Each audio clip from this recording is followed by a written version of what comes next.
Ya, ini adalah hari terakhir untuk para pejuang BUMN untuk ikut tes tahap pertama ya untuk yang BUMN teman-teman. Nah, harusnya kalau udah hari terakhir begini, persiapannya seharusnya udah lebih matang lagi ya. Nah, ini aku ada info dari beberapa rekan-rekan kita ya bahwa soal yang keluar itu seputar Konferensi Asia Afrika, kemudian pengamalan Pancasila, Amandemen Undang-Undang Dasar 1945, sejarah Pancasila, trias politika, dan juga tentang Papua. Nah, kita akan coba teman-teman latihan soal ya berkaitan dengan materi-materi ini. Oke, langsung aja. Ya, ini adalah soal yang pertama. Di bawah ini yang merupakan butir pengamal sila kelima Pancasila yaitu. Nah, kalau di CPNS ya biasanya soalnya berupa soal cerita dan kita disuruh menentukan. Ya, ini termasuk butir pengamalan sila keberapa. Sedangkan untuk di BUMN teman-teman, rata-rata soalnya itu masih berupa soal teori, ya. Oke, jadi untuk soal ini jawaban yang tepat yang mana?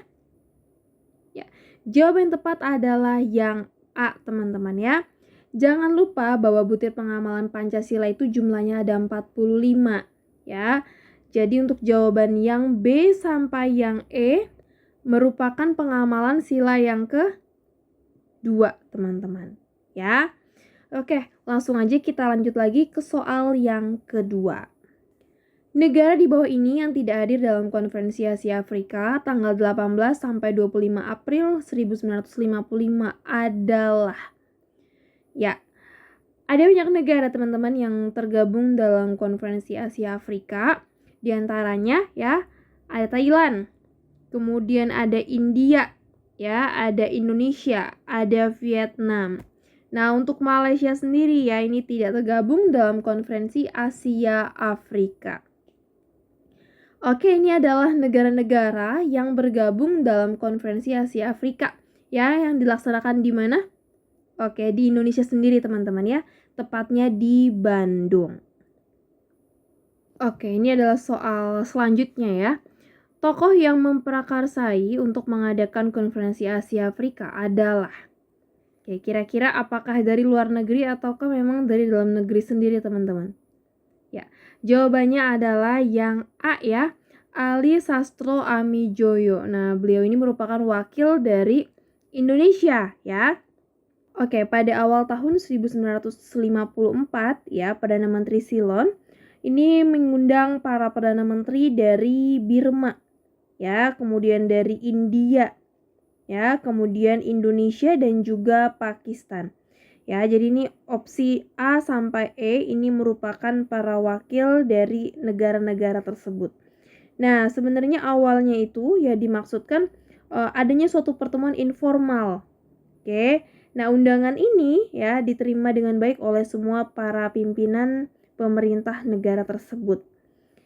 Pada kesempatan itu, teman-teman, Presiden Soekarno ya menekankan kepada Perdana Menteri Indonesia Ali Sastro Amijoyo untuk menyampaikan ide diadakannya Konferensi Afrika ya, Asia Afrika pada pertemuan Konferensi Kolombo tersebut.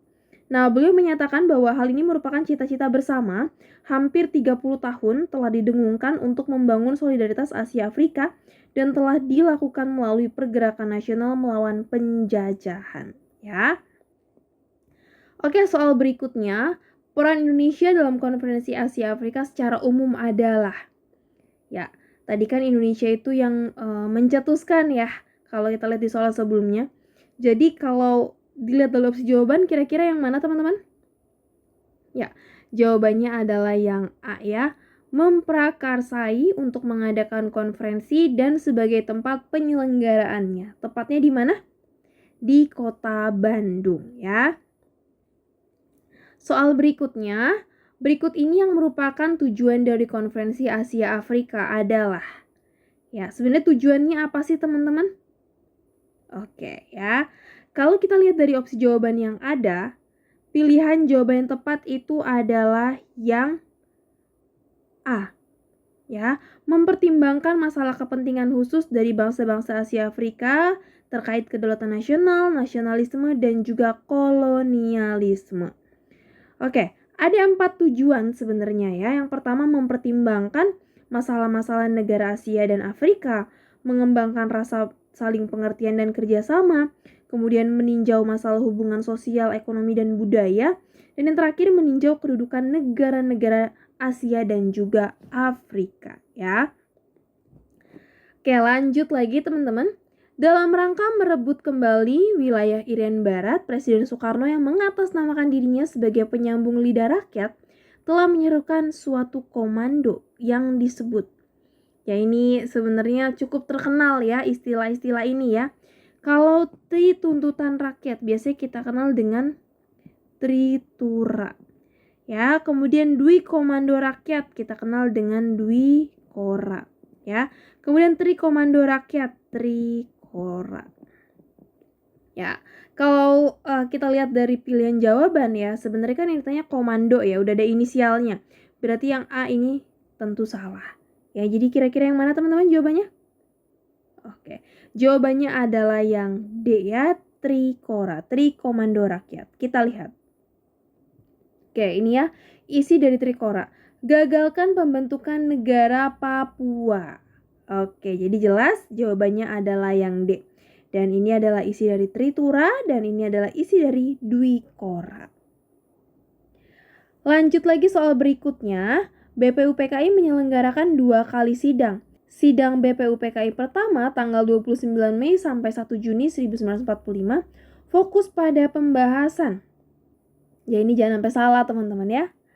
Jawabannya adalah yang B ya. Dasar Negara Indonesia.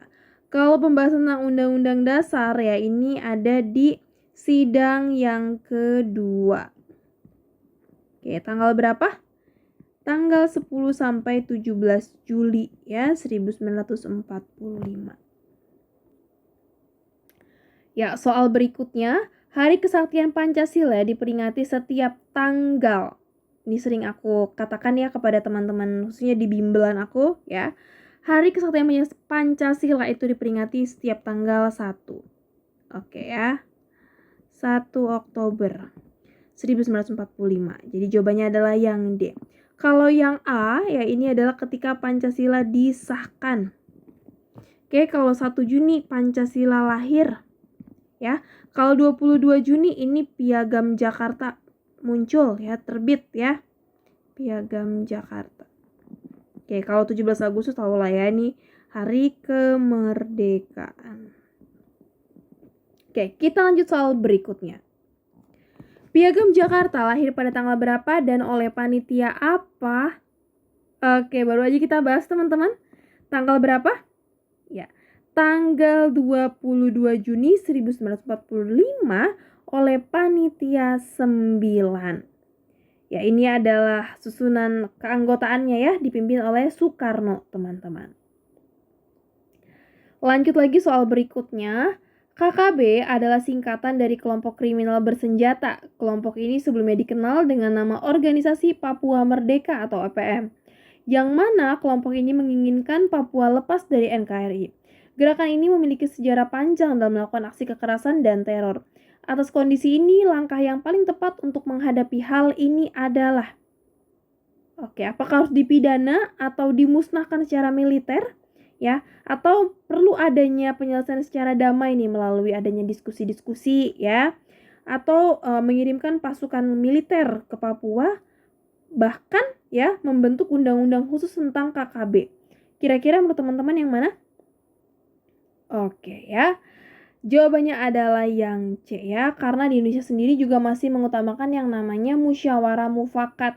Ya, jadi penyelesaian masalah itu dapat dilakukan ya dengan melalui dialog. Soal yang ke-10, persengketaan Irian Barat juga dikenal sebagai persengketaan Nugini Barat. Adalah sebuah konflik diplomatik dan politik antara Belanda dan Indonesia terhadap wilayah Nugini Belanda. Pertama kali masalah ini dibahas dalam forum yang disebut apa teman-teman jawabannya? Oke ya. Jawabannya adalah yang E, konferensi meja bundar ya. Soal yang ke-11, Pada tanggal 17 Desember 1975, pasukan Indonesia masuk ke Timur Timur dalam sebuah operasi militer yang mempunyai dukungan material dan diplomatik, dibantu peralatan persenjataan yang disediakan Amerika Serikat dan Australia. Indonesia berharap dengan memiliki Timur Timur, mereka akan memperoleh tambahan cadangan minyak dan gas alam, serta lokasi yang strategis. Operasi ini sering disebut dengan, memang ini soal cukup jarang kita dengar, tapi istilah dari operasi militer ini ya sebenarnya sering muncul lah teman-teman ya di materi pelajaran sejarah ataupun PPKN. Ya, kira-kira yang mana nih yang sering teman-teman dengar ya di telinga teman-teman? Ya, jawabannya adalah yang A ya, Operasi Seroja. Nah, Operasi Seroja ini adalah invasi Indonesia atas Timur Timur ya yang terjadi pada tanggal 7 Desember 1975. Operasi ini dilancarkan sebagai respon atas tindakan Partai Fretilin yang mendeklarasikan kemerdekaan Republik Demokratik Timor Timor. Ya, Seroja disebut sebagai operasi militer terbesar yang pernah dilakukan Indonesia dengan melibatkan semua unsur angkatan bersenjata. Nah, dalam pertempuran ini teman-teman ya, telah menewaskan 100.000 sampai 180.000 korban jiwa. Wow, banyak banget ya. Oke, soal yang terakhir, soal nomor 12. Latar belakang dikeluarkannya Dekret Presiden 5 Juli 1959 adalah, yang mana teman-teman ya, Dekret Presiden? Oke, latar belakangnya kenapa? Ya, karena kegagalan Badan Konstituante untuk menetapkan Undang-Undang Dasar sebagai pengganti UUD 1950. Ya, karena memang gagal ya, belum bisa dirumuskan Undang-Undang Dasar sesuai yang diharapkan, maka teman-teman ya, lahirlah Dekret Presiden ya, kembali menggunakan Undang-Undang Dasar 1945 ya. Kemudian juga pembubaran konstituante dan dibentuknya DPAS dan MPRS. Oh, ternyata masih ada soal lagi teman-teman ya. Menurut Trias Politika, pembagian kekuasaan dibagi menjadi, ini nggak boleh salah ya, Trias Politika. Kekuasaan dibagi menjadi eksekutif, legislatif, dan juga yudikatif ya. Kalau federatif ya, ini versi pembagian kekuasaan oleh John Locke ya, dimana hubungan dengan luar negeri. Nah, kalau hubungan luar negeri ya, versi Trias Politika itu dilakukan oleh badan eksekutif. Kita lihat ya, ini adalah pengertian ya, dan juga apa sih kira-kira Trias Politika itu terdiri dari apa aja ya, eksekutif, legislatif, dan juga yudikatif.